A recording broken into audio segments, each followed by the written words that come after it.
Hey everybody, and welcome to another amazing, exciting, and important episode of Finding Peaks.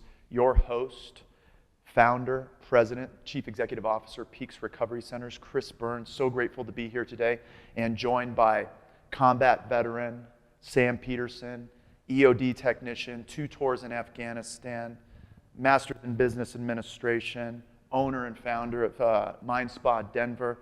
The list goes on and on. I'm really grateful and humbled to have you on the show today, talking about what is so near and dear to your heart. Yeah, absolutely, man. I appreciate you having me here. I think that it's really important that we're having these kinds of conversations about mental health, and particularly about what we can do in the mental health community to treat more effectively. Yeah, I love that. And from the moment I sat down with Sam, I identified and connected with a true champion for mental health, for combat veterans, veterans in general, and first responders. I had never sat down with somebody who was more impassioned and more directional. I think even the first time I sat down with you, I said, "Oh, you don't have any kids." I got to meet your wife, and you're like, "I'm trying to change the world one day at a time, and I can't have kids." Yep. Because this mission is mission critical for you, and it means everything.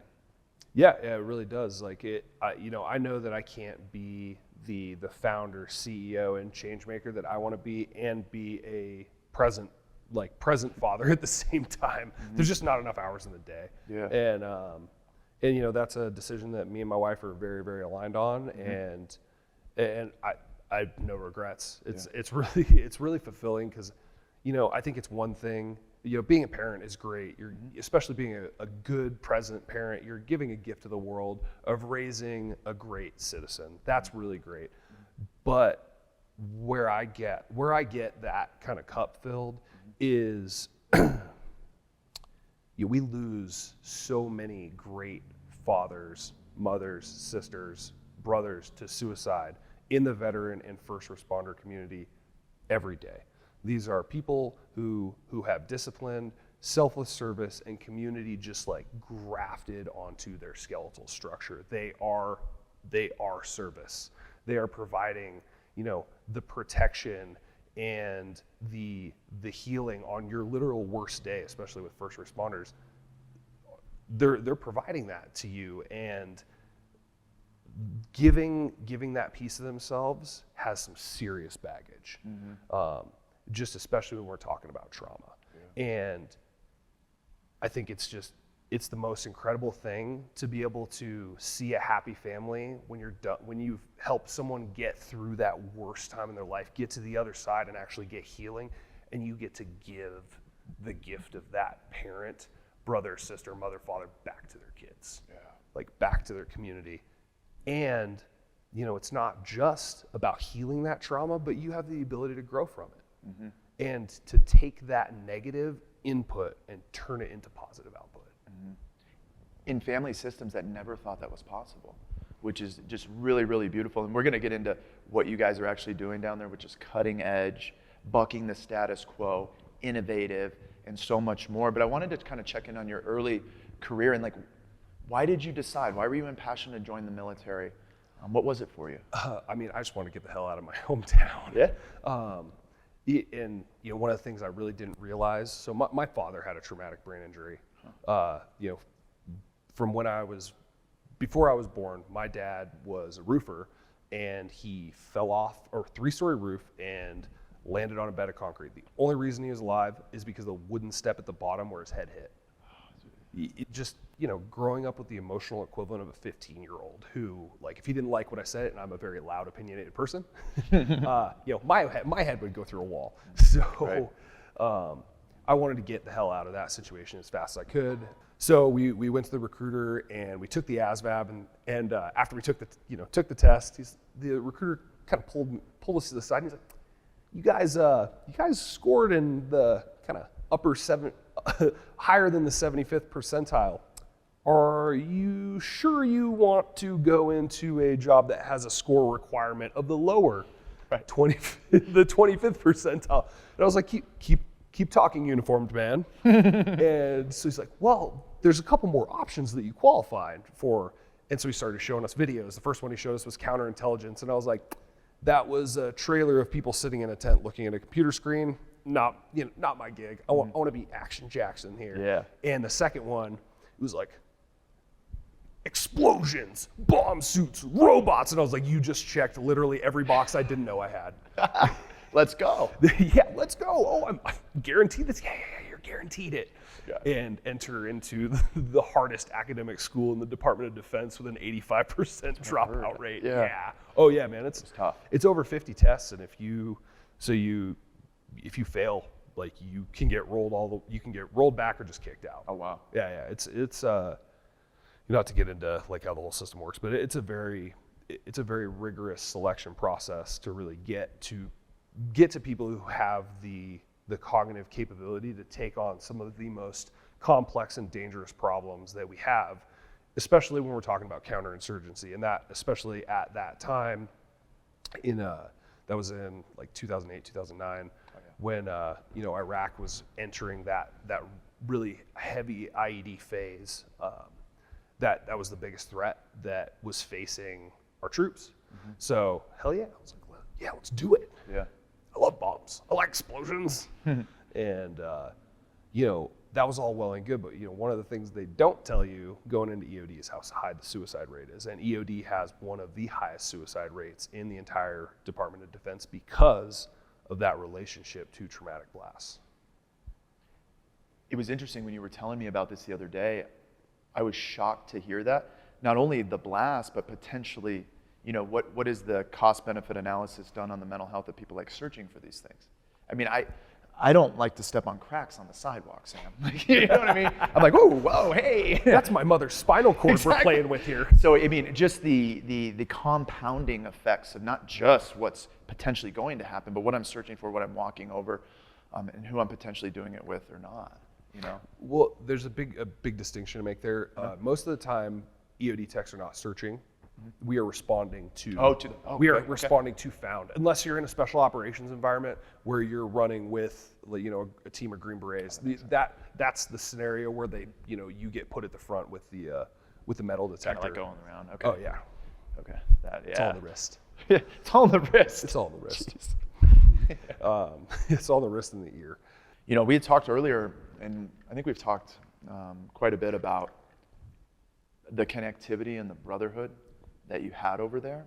And maybe you can share for the viewers what that's like. I know we've had Sebastian Junker on the show. He speaks to kind of hanging out with you guys and kind of just taking notes and how you guys are connecting. And mental health is generally pretty well established and connected throughout those processes. And so maybe touch on that a little bit for the viewers, and then what it felt like coming home. Yeah, that's a great question. So what is it like to be in that deployed environment? You would think that being deployed overseas in these combat zones in these high stress environments all the time would actually be really bad for your mental health, but it turns out that the opposite is true. You are over in, basically you're kind of living in a jail, big high towers, with barbed wire. The only difference is you're the one with the guns. Yeah, when they're on the inside. Yeah, but you would think that this would cause a lot of issues, but the reason it doesn't is because you're around a bunch of your compatriots, you're around your brothers, and you're there for a shared mission. So, we know that one of the leading indicators of suicidality is that lack of purpose, that loss of purpose, and I'll get into that in a second. But when you're over there, you have a mission. You are there for a reason. You are following direct command directives to execute this larger operational plan of the battle space. That is incredibly good for your mental health, in fact. You might be under this stress, but you're all in it together. It is this glue that binds you to each other in a very, very profound way. I'd be interested to see, if there was any way to get inside the brains or measure the oxytocin that's actually excreted by troops during war. It'd be really interesting to see if there's an upregulation in that, because you really kind of get that pair bonding with your team. And when you come back, especially if you come back from that environment and then leave the military, that'd be like the equivalent of taking a kid away. You're losing your entire support structure, because these individuals, the people on your team, the people on your squad, are who you've eaten with, slept in the same tent, worked out with, operated with in a dangerous environment, and got through the other side with. Like, from a mental health perspective, losing that, lop off my arm first, please. Yeah, that's what it sounds like, man. And you don't, I can only relate it to like the relationships I had and do still have in like early recovery. We're fighting through this very, very difficult thing. Lives are on the line, certainly. Nobody's shooting at us, so not as intense. But I remember, like, those are my brothers. Like, we walked this path because we kind of needed food, water, and shelter together. Yeah. And I love what you said. It reminds me of Gabor Mate's book, The Myth of Normal, and he talks about, pretty sure it's Myth of Normal, pretty sure it's Gabor Mate. But he talks about the mental health of London city center when in World War II, they flew bombers over Great Britain, and they called it the Blitz. Yep. They were literally bombing this city to shreds. And psych ward visits before the Blitz were up around 70%. And when the Blitz happened, the psych ward visits were single digits, 8% or something. Because now I need food, water, and shelter just the same as Sam does. And it doesn't matter how much money you have or don't have.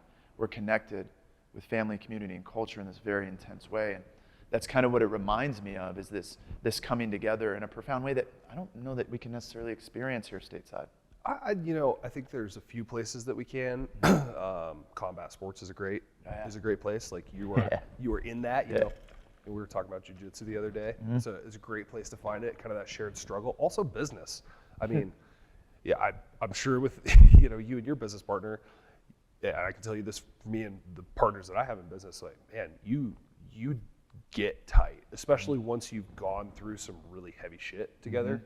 Mm-hmm. It bonds you, and that's an important thing. Like, you are being a good mammal by engaging with that. Mm-hmm. And in being a good mammal, you are creating a positive mental health outcome and a good pair bond, whether you like it or not. Mm-hmm. Yeah, and it's so important. I was reading a study the other day, maybe I shared it with you, but we grow up thinking, don't do drugs, don't smoke cigarettes. There was a study the other day, I think it was one of the Ivy schools, who said that being disconnected from your brothers, from family, community, and culture, is symbolic, and if not worse, than smoking 2 packs of cigarettes a day. Yeah, the loneliness epidemic. Yeah, and so you guys come back having been like really rooted in this connection, and you get back over here, and you realize some things to just be extraordinarily disconnected. And I wanted to move into what you started to learn about yourself, what it took to get there, and kind of what you've started to create with some of the modalities that you've moved into. Yeah. Where do we start? Let's start with, I think,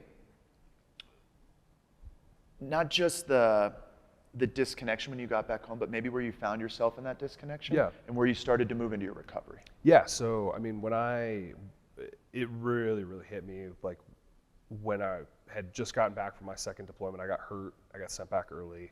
I lost that connection, got into a new unit, and I was just, I had an ex-fiance that kind of dear-Johned me while I was over there. So complete loss of that unit, like the support structure was fairly well gone. Wow. And, it damn near caused me to kill myself. Like, I had my 45 in my mouth, ready to pull the trigger, and it was because of that and a few other reasons. But at the end of the day, like, it was a couple of friends reaching out that saved my life and kind of got me on this path, really introduced me to this path. And it was MDMA that was the vehicle for that during that time period. And I went from, having a pretty, I wouldn't say like, it wasn't completely abusive, but just like, I could probably count on one hand how many times I got hugged by my dad as a kid. Like, and the man had a brain injury, and a brain injury and sleep apnea. So you can't completely fault someone who's in that compromised state, but that shit doesn't wash off. For sure. Yeah. And after that, I really started to. So basically, I'm sitting there in my house at the time. I got my 45 in my mouth. I'm about ready to pull the trigger. It's the day before Christmas, Christmas Eve, and I get a text message on my phone that was like, "Hey man, come over. We're having a get together." I was like, "Oh shit, this is great. All right, cool. Well, I'll shelf this for later." And So I went over to one of my buddy's house, another bomb tech, and he had some pure MDMA. We know because we had a Raman spectroscopy laser. Yeah, you guys are techie. Yeah, we got cool technology. Yeah. He's like, hey man, you're fucked up. Take what's on this counter, and he poured some out. Just sit down on that couch and tell me what's bothering you, and I did, and it was that experience saved my life. Hands down, no question. I got to feel joy for really the first time in my life, just unadulterated joy.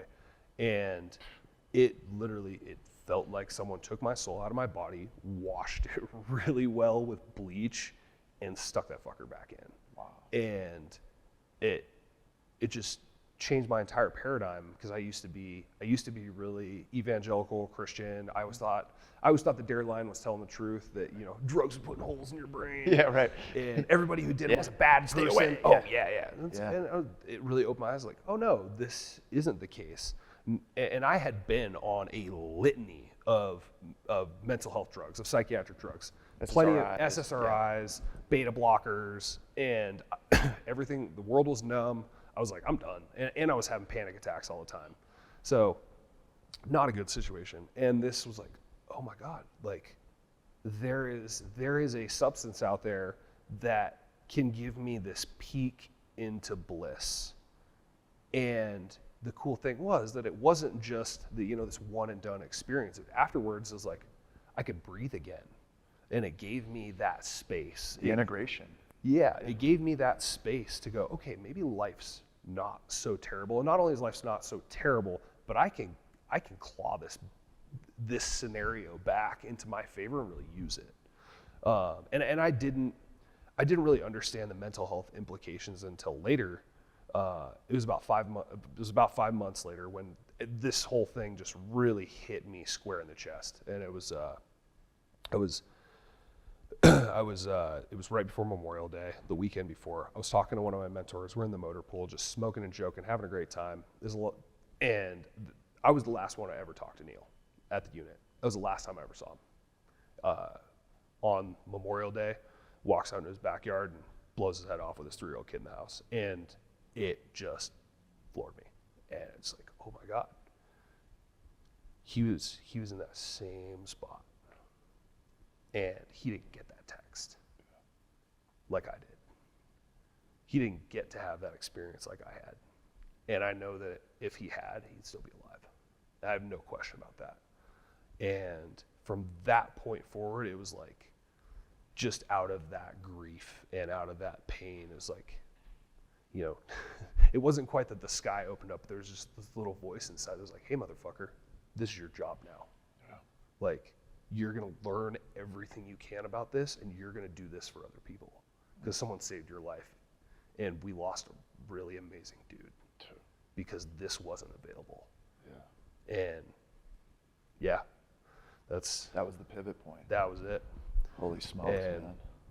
And from then on, it's just been, how can we treat traumatic brain injuries, post-traumatic stress disorder, depression, anxiety, and that also bleeds into substance abuse. How can we treat these things more effective? Mm-hmm. How can we stop taking this monoamine approach to these complex issues and really just bring in the cavalry, like attack these problems from all sides, just like we would attack an enemy. Mm-hmm.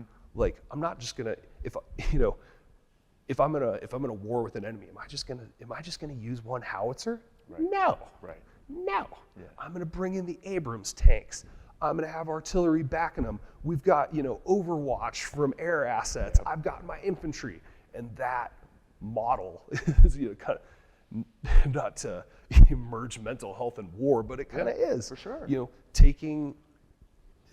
Taking a force-on-force approach to a force-on-force problem. Mm. And that's what we do in all the programs that I've founded since is, let's not look at this through a single lens, because our brains, and this is a quote from John Kelly, he's a CEO of Ceremetrics, great dude, one of the pioneers in neuroimaging here in Colorado. And what he said to me really stuck out. Our brain is the most complex organ that we know of in the universe right now.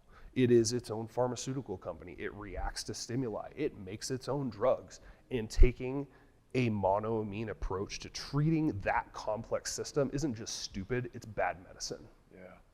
Yeah, and it's medicine that we've been doing here in the United States for a really long time. And I even think back to 15, 16 years ago in treatment. Oh, yeah. I mean, we're going in, here you go, here's the box over your head. That was one of like the biggest breaths of fresh air when I first sat down with you was, you start talking about MDMA. And, Peak started out 10 years ago of treating substance use disorder and all substances were bad. We're beginning to learn that that's just not the truth. And I love what you say about complex individuals. We should treat them complexly and individually. Yeah. And each individual needs a certain type of RX. And that's what I loved connecting. When you told me that you're working with veterans that have experienced TBI, have never had remission of symptoms their whole life or 10 years, and then within 17 or 18 days, because you're treating them humanely, complexly as they present, they're having remission of symptoms in a few weeks? Yeah, that's our average time. Our average time to symptom remission, and that's, for everybody who's not aware of what symptom remission is, that's at least a 50% reduction in symptoms. So we're seeing more like 75. So we're having someone come in at the severe level when they're dealing with post-traumatic stress disorder, with depression, with anxiety, with TBI. They're coming in scoring at that severe level, and within 14 to 17 days, they're down to mild. Yeah. And then within 21 days, we see that number drop to 0. So, like, symptom gone. Yeah. And that's because we are treating the root cause. And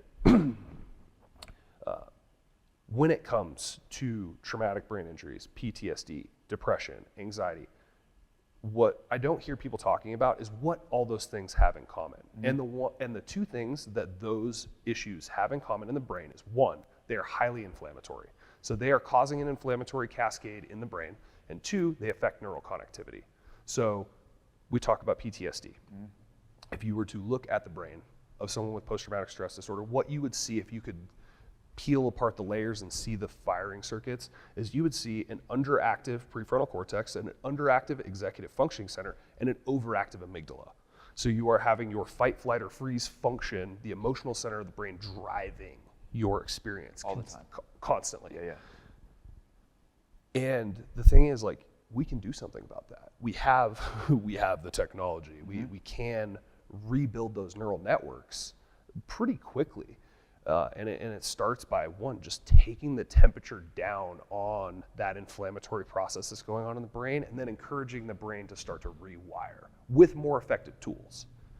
How do you do that? Yeah, so in our programs, we use a combination of ketamine infusion therapy, hyperbaric oxygen therapy, transcranial magnetic stimulation, and culturally competent psychotherapy. So I'm gonna break this down a little bit and then talk about why. So why do we do it this way? If you were to just try to build your own positive mental health outcome, it's like building a house. You're going to come to the table and you basically have a hammer, some nails, and some lumber. If you try to just build your own mental health outcome, chances are you're gonna end up with a half rickety shack. And the big bad wolf, being life, is gonna blow that son of a bitch over pretty easily. Now, if we add therapy into that, what do? We're providing a blueprint, right? All right, that's great. Now I know how to build it, but I'm still, I'm hand jamming this thing. I've just never actually swung a hammer. Yeah, exactly. I don't even know how to swing a hammer. Yeah. So I'm hand jamming this thing. It's still gonna take a long time. And that is a great, a great analogy for your neurons rewiring. It is going to take you a long time to do this on yourself. And that's not to say that psychotherapy is not effective. It's a very, very core piece of what we do, but you're trying to push the boulder up the hill. If you're not using these other techniques. So when we add in ketamine infusion therapy, when we add in transcranial magnetic stimulation, when we add in hyperbaric oxygen therapy, now it's you're showing up. We've got power tools laid out. We've got the blueprint right in front of you, and we have a contracting company helping you to build this entire thing. And that allows us to get to a better place faster and keep it there longer. Because that's the nice thing about rewiring the brain, is when you get these circuits instantiated in the brain, it's not like, okay, you stop doing therapy and they go away. They don't. There is resilience built into this human model. And it's really cool. Do you find the veterans, because being in Colorado Springs for the last 10 years, one thing I've learned in a pretty intense way is that veterans are absolutely underserved and the resources are abysmal. Do you find, it's so life-changing pretty quickly. What is the response you're getting from these? Are they like, I can't believe my ears aren't ringing and I'm not, what kind of responses are you getting in the community? Like some of the vets we've treated, like I've treated guys who have woken up with a migraine every single day because they got blown out of a Humvee in Iraq by an IED. Like waking up every day for 19 years with a headache. Imagine waking up every day and the first thought in your head is, I'm in pain. Well, I don't know about you, but I wouldn't play that game for very long. No, not at all. Man. And we've been able to take individuals like that who are, severe brain fog, issues controlling their mood, and that's, again, because of this inflammatory process, and just completely wipe those symptoms away because we're treating the root cause. And especially with traumatic brain injury, if you are not treating the underlying neurobiology of that issue, you are wasting the patient's fucking time.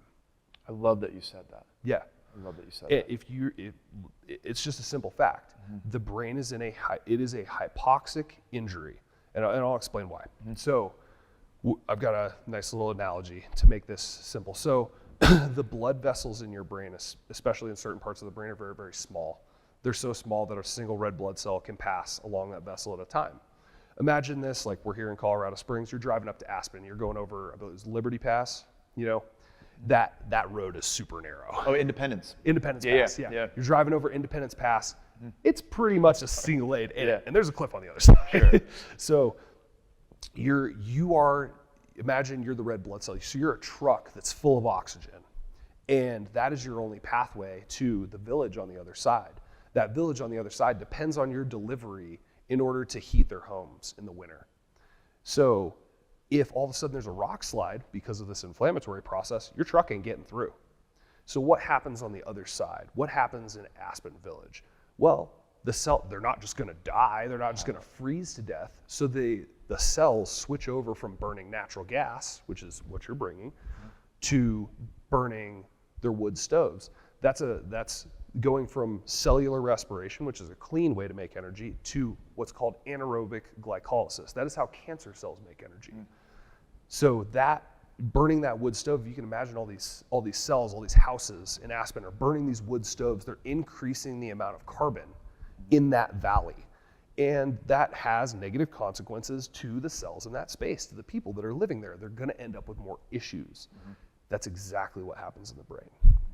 So what can we do about that process? Well, we can clear the inflammatory aspect with things like ketamine, with things like hyperbaric oxygen therapy, but the other thing we can do is, instead of relying on that truck, we can create a pipeline. That's what hyperbaric oxygen therapy does. It hyperoxygenates your blood plasma. So we are no longer worried about the truck. It's not a single lane, it goes into It's not a single lane, it's a pipeline now, because you've hyperoxygenated the liquid that red blood cell travels in, and you can get the oxygen saturation of that blood plasma high enough that it has enough O2 in it, enough oxygen in it, to do the same job as the truck, as the red blood cell. So you can take an area that has been starved of oxygen, that has been in this anaerobic state, and bring it back into a fully aerobic state. That's really beautiful. And so basically nothing gets jammed up, everything moves through, and you're getting the oxygen or whatever you need. And then your body, the great thing is, then your body can start to heal itself. This isn't this isn't rocket science. This isn't rocket surgery. I know I used to do rocket surgery. This is neuroscience. This is biology.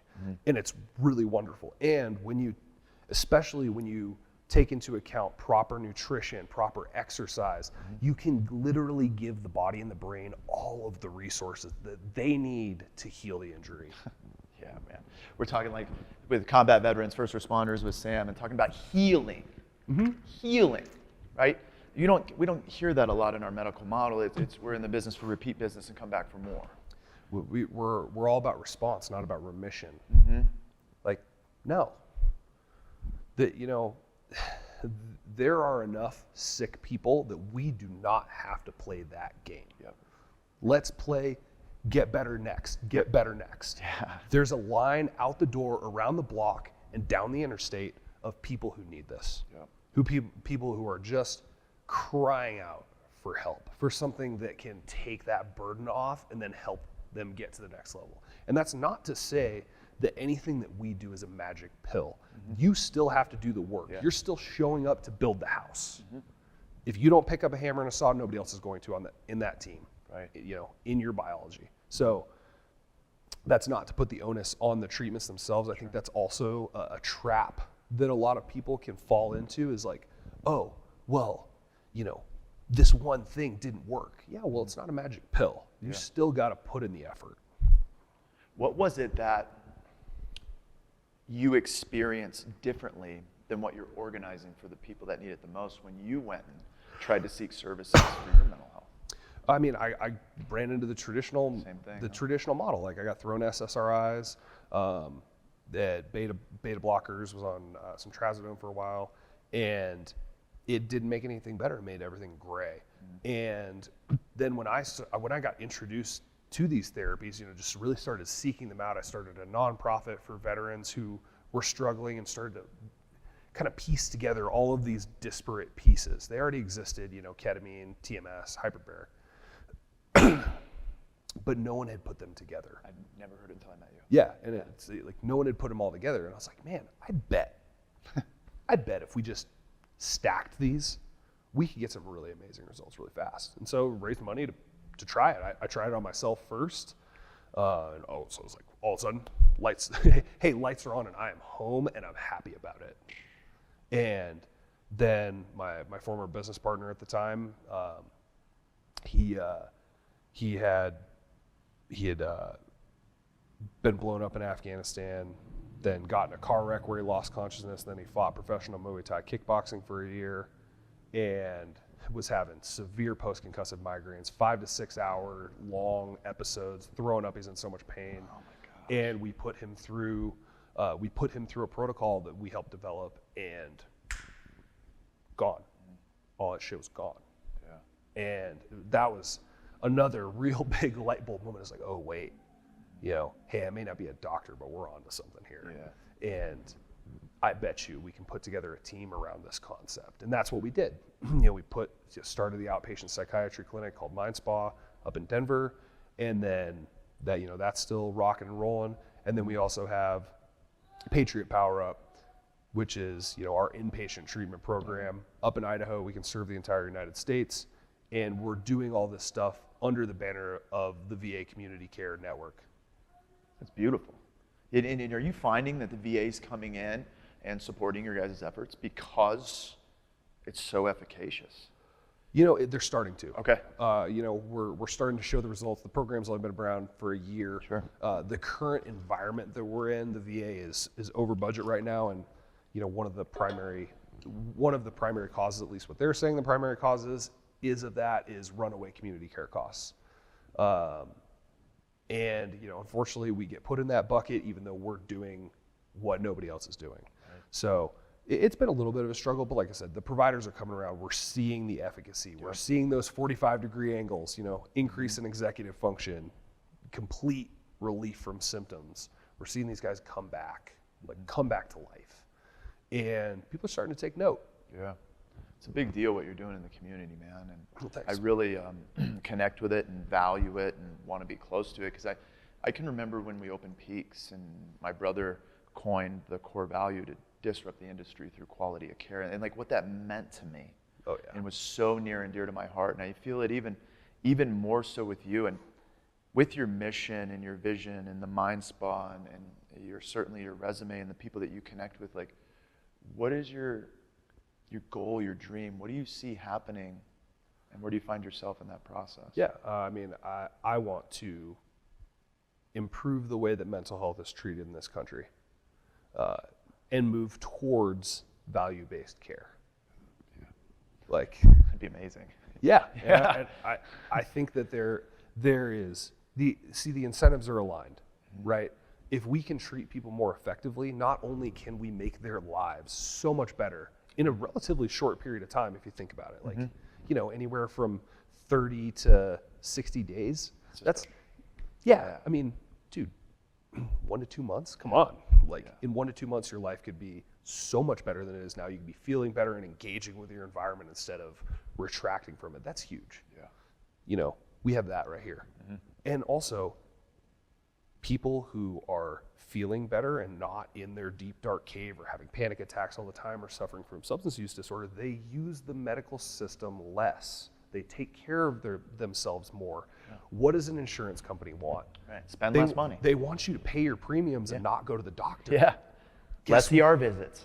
Yeah, less ER visits. Less of these things. So I think that it makes a lot of sense from every perspective. This can be a win-win-win-win-win across the board. We can get people in, we can make them better, and with a relatively small upfront investment from the insurance companies, that I'm including the VA in this, we can stem those downstream costs, because healthcare is one of the things that's going to bankrupt our country if we keep on the same track. And mental health's a huge part of that. Yeah, and I love what you said about it too, because you're fair in your assessment. You say it's not just a payer source problem. This is a provider problem. And the provider problem has the onus on them as well, to step up and not can treatment and create these drop downs for individuals who deserve complex, thoughtful, curious processes. And so I think just as much as we got to continue to put our best foot forward in that integrous foot with what is best for humans, then we can move into this kind of like, they've been saying it for years, man, as far as value-based care and this kind of thing. And so we've been keeping outcomes for the last 5 years. I think we're one of only 15 treatment programs in the United States that's not a nonprofit that lists those outcomes online. That's insane. We want to share this message. That's insane. And we want you to ask good questions. Yeah. And so if you're a viewer out there, ask good questions. Make sure you're in front of a great provider. Well, I think it's really important. Like, we should demand as constituents, hey, I saw an article the other day that, the VA was talking about how much better it was than community care. And I was like, all right, cool. Where are your outcomes? I would love to see them. I can tell you right now, if I drive down to the Phoenix, Arizona VA and survey some of the folks in there, they're not going to have the same answers that you put on your website. Yeah. Like, let's all get on board with transparency around outcomes. Yep. That's, hiding this stuff in a black box is exactly how we got here. Exactly. Yeah. We need to open up this dialogue around what makes people better and bring our data together. So it's a matter of there's no way any one organization, just like any one person, has the answer. Do I have a great program, a couple great programs? Absolutely. Do you have a great program? Absolutely. Is my program going to work for every single person in your program? No, and it's the same. Right. But together we can put together this cohesive picture of what real valuable care looks like, real outcomes-based care. And I think that there are real solutions to billing along those lines that don't cause favoritism, that don't put one program over another. Like, we can, be on the level together. Yeah, I think that's a beautiful thing, man. And I know it's so needed and valued, specifically in our community here in Colorado Springs. I've never been around in my entire life more combat veterans, more people that have served our country, more people that have servant hearts and just want to show up, and at the same time have had a tough time connecting in community as a result of the time they spent in combat and serving their country. And so grateful to have you on the show. So where do we find you? What's the website? Yeah. So, if you're interested in learning more about our offerings in the Denver area, mindspadenver.com. You can look us up on there, see what we do, get in contact with us. At that clinic, we're doing the hyperbaric, ketamine infusion therapy, transcranial magnetic stimulation, talk therapy, and medication management. And we are open to just about every major insurance carrier, all the big ones, up to and including TRICARE and the VA. And then if you're a veteran who is suffering with, PTSD, TBI, depression, anxiety, and substance abuse disorder to a secondary degree, Patriot Power Up is a program that is a part of VA community care. We are doing hyperbaric, ketamine, TMS, culturally competent therapy in a nice home-based inpatient setting. It's very intimate. It's very nice. It's a non-lockdown facility, and you can come to there. If you get a referral through the VA, you can come to our program at zero cost. Wow. Yeah, and take part in better outcomes. Sure. That's a big deal. Zero cost through the VA. Not only you can do 30, 60 days there, you can transition to community-based resource and move and groove in that direction. And we're just getting started here, man. I'm going to bring you back on for other episodes. I want to kind of get into the real nuts and bolts of what you're doing in a different episode, but it's just been a humbling experience to have you on. I appreciate your service. I appreciate how you show up in the community with a whole heart. We need more individuals and professionals like you moving into community with true cause and purpose. Thank you so much for coming on. Until next time, my people, peace.